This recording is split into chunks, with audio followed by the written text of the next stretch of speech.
Ang basa ng ating kapalaran ngayon ay maaring tumutukoy sa iyo, o sa ibang tao, na kapareho mo na zodiac sign. Ito ay isang simpleng gabay po lamang. Tanging ang Panginoon lamang ang siyang nakakaalam sa magaganap sa ating buhay. Gawing gabay at libangan lamang. Tagalog Chinese Horoscope February 15, 2024. Year of the Rat. Maiiba ang linyang kahilingan mo ngayon. Mas higit itong magbibigay sa iyo ng excitement at mas may exercise lang ang iyong katawan kundi maging ang iyong utak kaya naman kawiwilian mo ito ng husto. Maswerteng numero, 0.12, 28, 29, 30. Year of the Ox. Hindi mawawala ang focus mo sa trabaho ngayon. Kahit pa na may taong pilit kukunin ang atensyon mo ay mananatiling nakatuon sa iyong ginagawa ang isip mo. Goal mo kasi na magawa ng maayos ang trabaho mo.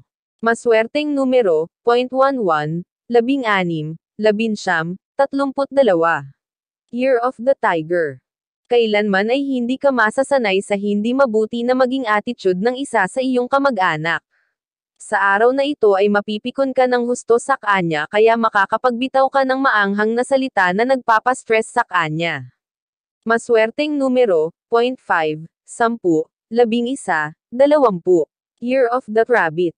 Nakakaramda ka ng inggit sa iyong kapatid dahil sa magandang katayuan niya sa buhay na malayo sa estado ng buhay mo. Gayunpaman ay hanggang doon lamang ang iyong inggit dahil mas gusto mo pa ang masaya para sa kanya. Maswerteng numero, 0.30, 33, 45, 56. Year of the Dragon. Sasama ang loob mo sa iyong kapareha. Pero pilit mo parent siyang uunawain sa maging aksiren niya. May kinalaman ito sa magkaiba ninyong prioridad sa buhay na siyang palagi ninyong hindi pagkakasunduan.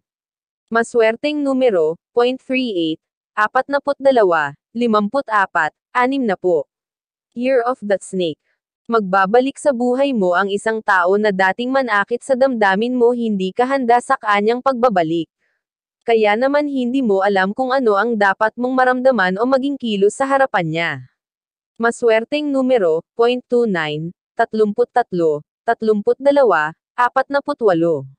Year of the Horse. Isang mabigat na problema ang maiiwasan mo ngayon dahil sa biglaang pagdedesisyon na iyong gagawin. Ikakatuwa mo ito dahil alam mo sa iyong sarili na hindi mo kakayanin ang mabibigat na problema na gaya nito. Maswerteng numero, 0.15, 17, 22, 31. Year of the Sheep. Kailangan mo pang habaan ang iyong pasensya sa mga taong pilit kang sisiraan sa iyong reputasyon. Kung papatulan mo sila ngayon ay alam mo na kung ano ang aanihin mo sa kinabukasan o pagdating ng aram. Maswerteng numero, 0.10, 12, 13, 24. Year of the Monkey. Maganda ang magiging takno ng negosyo mo sa araw na ito. Hindi ko pa ito nararamdaman sa simula ng umaga subalit bago sumapit ang gabi ay saka darating ang swerte na hinihintay mo na kaakibat ng negosyo. Maswerteng numero, 0.4, 6, 8, 11. Year of the Rooster. Sa araw na ito ay masasaktan mo ang mga taong nagmamahal sa iyo. Nakakagawa ka kasi ng isang bagay na ikakasama ng loob nila. Sa ayaw mo man at sa gusto ay mangyayari ito na makaksira ng buong maghapon mo. Maswerteng numero, 0.59, 51, 38, 69. Year of the Dog. Sasama ang iyong pakiramdam sa araw na ito.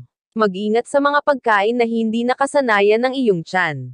Yung pagkain na bago sa iyong panlasa. Ugaliin na maging mapori at maingat sa mga sa lahat ng mga kinakain. Maswerteng numero 1, 3, 20, 22. Year of the Pig. Magiging mabagal ang takbo ng bawat oras para sa iyo sa araw na ito dahil sa taong hihintayin mong dumating. Subalit mabibigo ka lang dahil ni anino niya ay hindi mo makikita ngayon. Hindi ko maiiwasan na hindi maging malungkot. Maswerteng numero, 0.1, 11, 32, 14. Iyan ang Tagalog Chinese Horoscope. February 15, 2024. Maraming